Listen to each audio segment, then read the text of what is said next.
MBBS in abroad. Apollo MedSkill 6 years of MBBS program will be completed in 35 lakhs only. B12 deficiency కూడా ఈ మధ్య ఎక్కువగా వింటున్నాం లక్ష్మి గారు. మంతెన గారి డైట్ ప్రస్తావనలోకి వచ్చినప్పుడు B12 డెఫిషియన్సీని ఓవర్కమ్ చేయడానికి వెజిటేరియన్స్లో ఎస్పెషలీ B12 డెఫిషియన్సీ ఉంటుంది. బియ్యం మీద ఉన్న ఆ పొట్టు ఉంటుంది కదా, ఆ పొట్టుని ఇవాళ రోజుల్లో అందరం మనం పాలిష్డ్ రైస్ తింటున్నాము. సో ఆ పొట్టుని మనం పాలిష్ చేసేస్తే విల్ లూజ్ దాట్. కాబట్టి ఆ పొట్టుని తీసుకొచ్చి నైట్ వాటర్లో సోక్ చేసి ఎర్లీ మార్నింగ్ ఫిల్టర్ చేసి ఆ వాటర్ని తీసుకుంటే B12 డెఫిషియన్సీ పోతుంది. ఇది వన్ ఆఫ్ హిస్ వీడియోస్లో నేను చూశాను. దీనికి కాంట్రరీగా, అంటే అంతా ఇప్పుడు డిజిటల్ నాలెడ్జ్ కదా అందరికీ, దీనికి కాంట్రరీగా ఆ పొట్టు మీద it has lot of pesticides spread on that, so it is not at all good అంటున్నారు.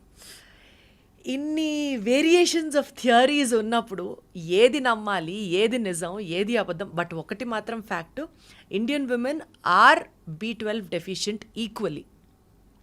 సో ఈ ప్రాబ్లమ్ని ఎలా ఓవర్కమ్ అవ్వాలి అండ్ B12 డెఫిషియన్సీ వస్తే ఏమవుతుంది? Why is it so important to us? Very good question.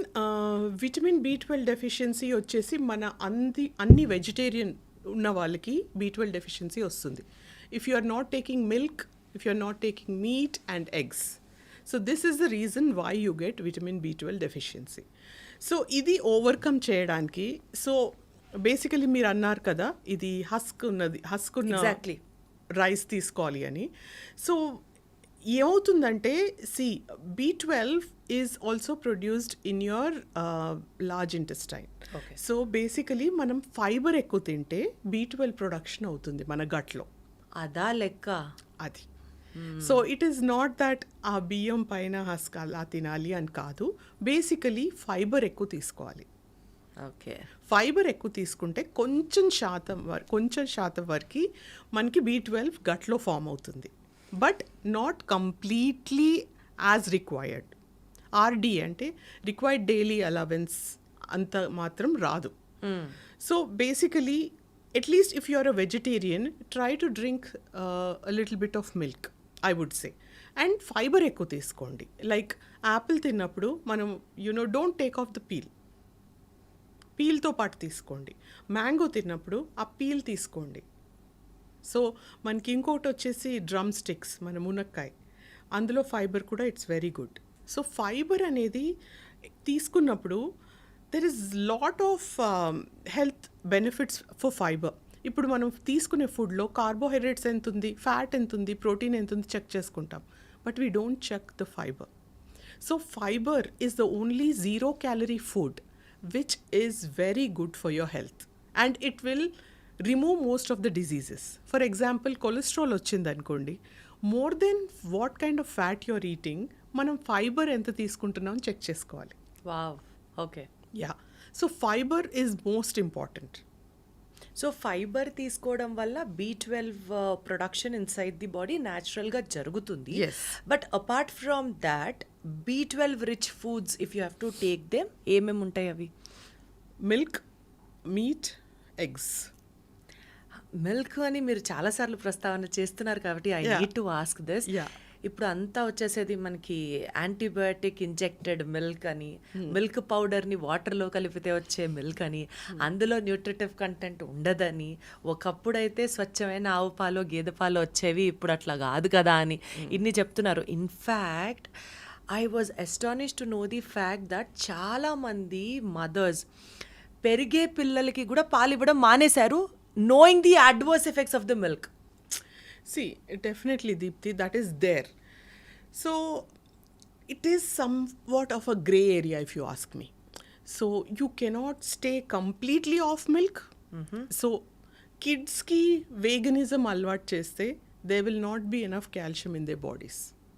So after a certain age, like for example, women after 40 can stop milk and switch back to almond milk వెళ్ళొచ్చు, or you can take oat milk, something like that. But growing kids would need milk, and try to find an organic source of milk. Where you get organic source where అంటే చిన్న ఫార్మ్స్లో ఉంటాయి కదా cows where they are not giving any hormones so because the amount of calcium that is present in animal milk is not so much present in your plant-based milk. అచ్చా.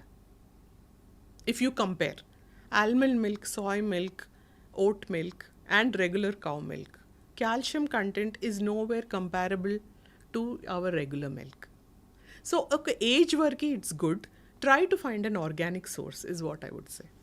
Okay, మీరు ఇందాక eggs ప్రస్తావన కూడా తీసుకొచ్చారు కాబట్టి రోజుకి ఒక egg with an egg white and egg yellow yolk part తీసుకోవచ్చు. యోక్ పార్ట్ ఎక్కువ తీసుకుంటే యుల్ గ్రో ఫ్యాట్. ఇది ఒక మిత్తా లేకపోతే ఇది ఫ్యాక్టా? అక్కడ చెప్పండి నాకు. మహా అయితే జిమ్కి వెళ్తుంటే ట్రైనర్లు 6 eggs తీసుకోండి, రోజుకి 8 eggs తీసుకోండి, 4 eggs తీసుకోండి అని అంటారు. కొంతమంది ఏమో ఎగ్ వైట్ సజెస్ట్ చేస్తారు, కొంతమంది హోల్ ఎగ్స్ మాట్లాడతారు. ఇది అసలు ఫ్యాక్టా మిత్తా చెప్పండి. ఓకే, సో హోల్ ఎగ్ తీసుకుంటే మనకి 6 grams of protein వస్తుంది Deepthi. So going back to having your protein, మన ఉమెన్స్ హెల్త్ వచ్చేసి women take very less amount of protein. Correct, agreed. Okay, so ఒక గ్లాస్ ఆఫ్ మిల్క్ తీసుకొని ఒక హోల్ ఎగ్ తీసుకుంటే you get about 10 grams of protein per day approximately. So if you are say 60 kgs, you need 60 grams of protein per day. So a protein amount satisfy చేయకుండా we are losing your hair or your skin is going bad, you run to a dermatologist, you run to a doctor without actually seeing how much protein you're putting in your body.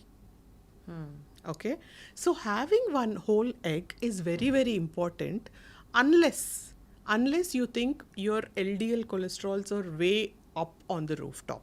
అచ్చా. Okay, so మీ cholesterol levels normal ఉన్నాయి, you can of course eat one whole egg every day. 1 whole egg every day. Yes. Okay. Yeah, and you can have extra 2 egg whites if you think you are not able to satisfy your protein requirements. So egg yellow has that cholesterol part. ఒకటి ఫుల్గా తినడం వల్ల పర్వాలేదు. Yeah, and let me tell you something. So yellow is the only thing where you have these vitamins called as biotin, you have something called as choline, and you also have something which is a starting product for your vitamin D production in your body. So vitamin D sources kuda ekku levu. So egg yolk tinte manki you get the starting product from where your vitamin D synthesized. Yes. So there's so many advantages of yellow. So just don't, shoo it away. Try to have it. అందుకని ఒక proper న్యూట్రిషనిస్ట్తో మాట్లాడాలి. ఇలాంటి బోలెడ్ information తెలుసుకుంటూ ఉంటాం. లేకపోతే ఇప్పటి వరకు అమ్మో ఎగ్యల్లో తింటే లావిపోతాం అనే పక్కన పెట్టేసేవాళ్ళం, కానీ ఎగ్యల్లోకి కూడా ఎన్ని హెల్త్ బెనిఫిట్స్ ఉన్నాయన్నది అర్థమవుతుంది. మూవింగ్ అహెడ్, చాలామంది ఇవాళ రేపటి రోజుల్లో లక్ష్మి గారు పిల్లలు పుట్టట్లేదు, కన్సీవ్ అవ్వట్లేదు, ఆ గుడికి వెళ్ళాలి, ఈ మొక్కు తీర్చాలి, ఇలానే ఆలోచిస్తూ వెళ్తున్నారు తప్ప కన్సీవ్ అవ్వాలి అన్న ఆలోచన ఉన్నవాళ్ళు డైట్తో స్టార్ట్ చేస్తే will it really have it impact? అంటే కన్సీవ్ అవ్వాలనుకునే వాళ్ళు ఇవి తింటూ వెళ్తే మంచి హెల్త్ ఉంటుంది అన్నట్టు ఏమన్నా ఉంటుందా? Definitely Deepti, if you think conceive అవ్వాలి అనుకునే ముందు first of all start with folic acid. Folic acid అనేది even if you're taking in your diet or not ఒక 5 mg ఫోలిక్ యాసిడ్ స్టార్ట్ చేయాలి. That is must. ఇంకొకటి ఫుడ్ విషయంలోకి వస్తే iron rich food first తీసుకోవాలి. Okay, second is food rich in omega 3. Omega 3 food అంటే మనకు వచ్చేసి అన్ని nuts and seeds, almonds, walnuts, pumpkin seeds, sunflower seeds, watermelon seeds, ఇలాంటివి. ఫిష్ తీసుకోవచ్చు. Fish is also very good in omega 3. ఇంకొకటి if you can get avocado is also very good in good fat. So good fat ఉండేవి ఎక్కువ తీసుకోవాలి. Also coconut oil is very good if you can use oil in the house. Seed oils ఎక్కువ inflammation cause చేస్తాయి అంటున్నారు ఈ మధ్య. So seed oils మానేసి you can probably have avocado oil కానీ, రైస్ బ్రాన్ ఆయిల్ కానీ, ఇంకొకటి coconut oil, virgin coconut oil, ఇవి వాడొచ్చు కుకింగ్కి. సో ఇలా food and also focus on fibre, focus on fruits and vegetables, colourful fruits and vegetables తీసుకోవాలి. So ప్రతి మీల్లో ప్రతి day at least 2 times a day have 2 fruits. Iron 2 rich times a fruits. day, 2 fruits. Yes, iron rich fruits like watermelon, Watermelon. pomegranate, okay, ఇలాంటివి fruits, figs, అంజీర్, ఇలాంటి foods చాలా మంచివి. మళ్ళీ దానికి ఏమన్నా ఒక లెక్క ఉంటుందా అండి? 6 almonds a day, 2 figs a day, 4 pistachios a day, 1 spoon of sunflower seeds, 1 spoon of watermelon seeds. లేకపోతే మళ్ళీ లావ్ అయిపోతాం. అదొక లింక్. ఫ్యాట్స్కి వచ్చినప్పుడు మనం లావ్ అయిపోతున్నాం. ఫ్యాట్ అనగానే you relate it to getting fat. No. So let me start with why do you actually need fat. ఇప్పుడు ఫ్యాట్ లేకపోతే ఏమవుతుంది బాడీలో? ఫస్ట్ ఆఫ్ ఆల్ మనకు ఫ్యాట్ ఎందుకు అవసరం అంటే we have certain vitamins called fat soluble vitamins. ADEK. These get absorbed only when you're In taking presence of fat. So A important, Eyesight, etc. retinol, also D is, vitamin D is Bone important, bone health, immunity, COVID రాకుండా ఉండడానికి you have to maintain your vitamin D levels for immunity. E is important. K is also very important, okay. We'll talk about K later. There's one interesting fact which I have to share with you. All these vitamins will not get absorbed unless you have fat. Okay. Coming back to vitamin K, when you're taking calcium, it is not just important to take vitamin D, it is also important to take vitamin K. So vitamin D absorption ki, calcium absorption ki vitamin D avsaram.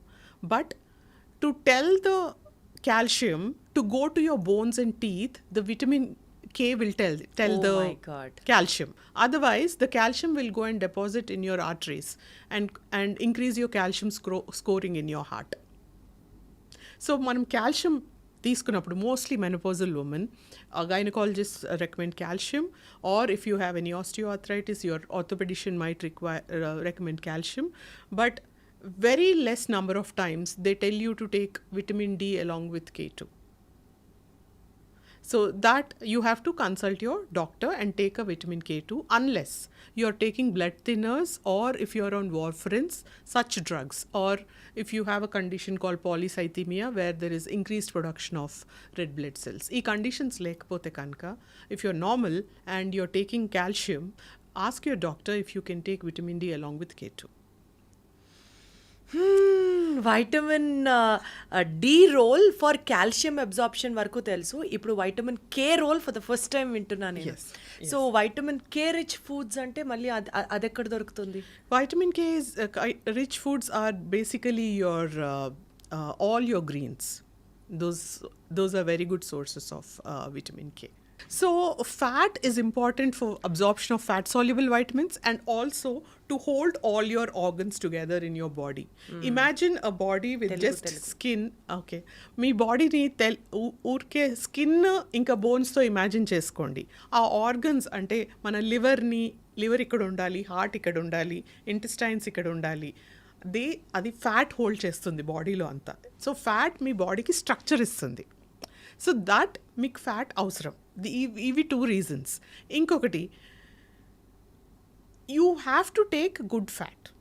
Good fat మన బాడీకి అవసరం. So good fat అంటే monounsaturated, polyunsaturated. Bad fat అనేది saturated ఎక్కడి నుంచి? ఇప్పుడు మన fast foods, మనం మిర్చి బజ్జీ తీసుకుంటారు మీరు బయట, సమోసాలు, ఇవన్నీ డీప్ ఫ్రైడ్, ఇవన్నిట్లో సాచురేటెడ్ ఫ్యాట్ ఉంటుంది. సో మీరు గుడ్ ఫ్యాట్ తీసుకోవడం అనేది చాలా అవసరం. Yes. Yeah. So fat importance అర్థమవుతుంది. ఇందాక మీరు మాట్లాడుతూ కే గురించి చెప్పారు, వైటమిన్ కే గురించి. Vitamin K related rich foods అంటే ఏం చెప్తారు? సోర్సెస్ వచ్చేసి మన అన్ని ఆకుకూరలు, పాలకూర, పొనుగంటి కూర, గోంగూర, తోటకూర, ఇలాంటివన్నీ. ఇంకోటి ఫ్రూట్స్ వచ్చేసి కివీస్ అండ్ బ్లూబెర్రీస్లో కూడా విటమిన్ కే ఎక్కువ ఉంటుంది.